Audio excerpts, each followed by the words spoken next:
Berikutnya Ustadz, Assalamualaikum warahmatullahi wabarakatuh. Waalaikumsalam. Mengenai surat An-Nahl ayat 93 Ustadz. Dan jika Allah menghendaki, niscaya dia menjadikan kamu satu umat saja, tetapi dia menyesatkan sebagian siapa yang dia kehendaki dan memberi petunjuk kepada siapa yang dia kehendaki. Tetapi kamu pasti akan ditanya tentang apa yang telah kamu kerjakan. Pertanyaannya Ustadz, kenapa Allah menakdirkan dari sebagian manusia dibiarkan tersesat? Kenapa Allah tidak menakdirkan semua manusia mendapatkan hidayah? Kenapa hanya sebagian saja? Mohon penjelasannya Ustadz. Jazakumullah khairan Ustadz. Barakallahu fikum. Subhanallah jamaah. Iya.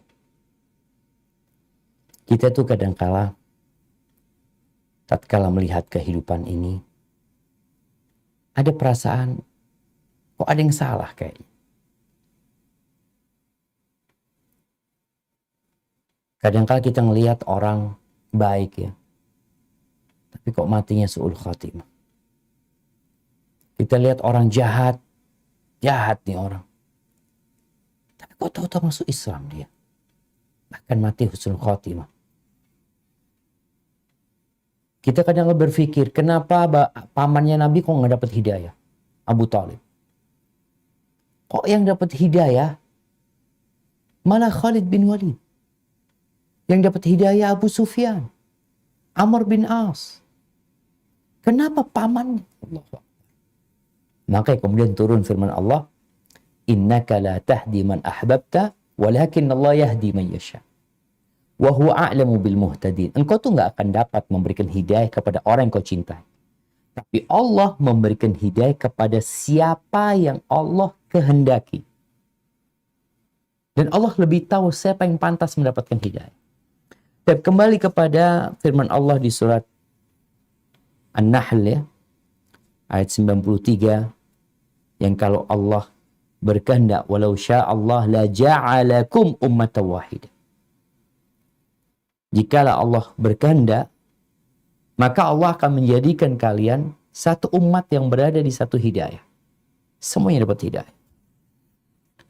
Tapi karena Allah, walakin yudhillu man yasha wa yahdi man yasha. Tapi Allah itulah yang punya hak memberikan hidayah, bukan kita. Allah yang berkuasa. Allah yang menentukan fulan dapat hidayah, fulan tersesat.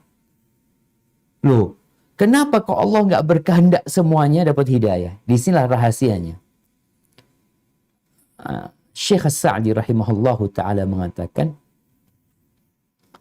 jadi hidayah dan penyesatan itu berdasarkan ilmu dan hikmah.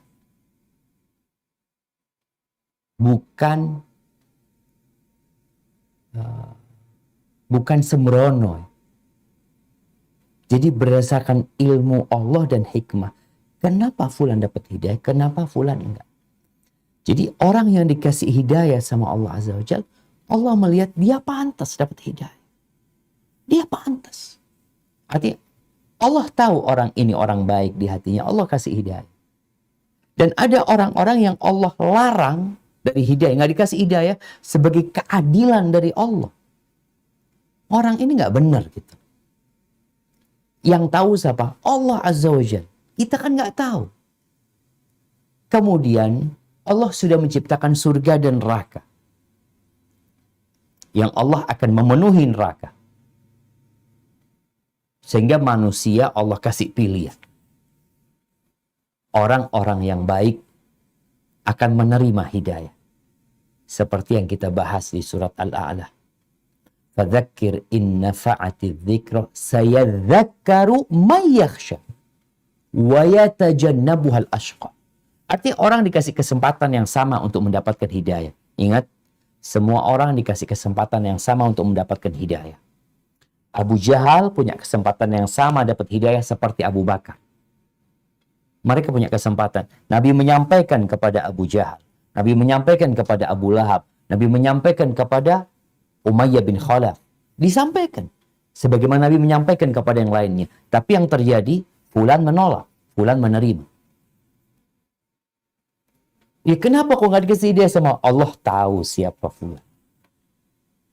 Jadi sejatinya hidayah yang Allah berikan itu berdasarkan ilmu dan hikmahnya. Maka kita serahkan kepada Allah, karena Allah yang maha tahu, Allah yang maha bisa, dan Allah maha adil. Nggak ada kezaliman. Makanya nanti ketika orang-orang itu masuk neraka, mereka ditanya, Alam ya'tikum nadhir? Alam ya'tikum nadhir? Bukankah telah datang kepada kalian peringatan? Iya, kata mereka, datang. Apa kata mereka? Mereka mengatakan, waqalu law kunna nasma'u aw na'qil ma kunna fi ashabis sa'ir. Andai kata dulu kami mau mendengarkan, mau memikirkan, kami nggak bakal masuk neraka. Kenapa dia masuk neraka? Karena dia menolak hidayah. Dia menolak hidayah. Maka Allah katakan, wala tus'alunna amma kuntum ta'mal. Kalian bakal ditanya. Bakal ditanya. Dan kebanyakan orang-orang itu, ketika diajak untuk menyambut hidayah ini, apa kata mereka? Dari dulu nenek moyang kami kayak gini udah. Nggak mau mikir. Nggak mau merenungkan. Ini sudah budaya, ini sudah tradisi. Inna wajadna aba'ana ala ummah. Kami mendapatkan nenek moyang kami seperti ini. Ajarannya kayak gini. Wa inna ala atharihim muqtadun. Ya kita akan ikutin terus. Bagaimana Nabi Nuh 950 tahun berdakwah, ngajak kaumnya. Mereka nggak mau dengerin. Jadi mereka menolak hidayah. Jadi Allah memberikan hidayah dalam artian hidayatul irsyad kepada semua orang. Dikasih ini loh petunjuknya. Kau mau menerima apa enggak? Oh, kenapa fulan kok akhirnya menerima, fulan enggak nerima? Nah, di sinilah Allah yang lebih tahu. Ada apa sama fulan? Ada apa dengan fulan? Kita lihat di dunia ini, jemaah. Ada fulan perampok. Fulan enggak ngerampok. Ada fulan penipu. Fulan enggak menipu. Kenapa itu terjadi? Allah yang tahu dengan kondisi setiap manusia. Tapi yang jelas Allah memberikan kesempatan yang sama bagi semua orang, dan Allah tidak akan memberikan azab sampai Allah mengutus utusannya. Kaumnya Nabi Nuh didakwain. Apa kata Nabi Nuh? Wa inni kullama da'autuhum litaghfira lahum ja'alu asabi'ahum fi adhanihim.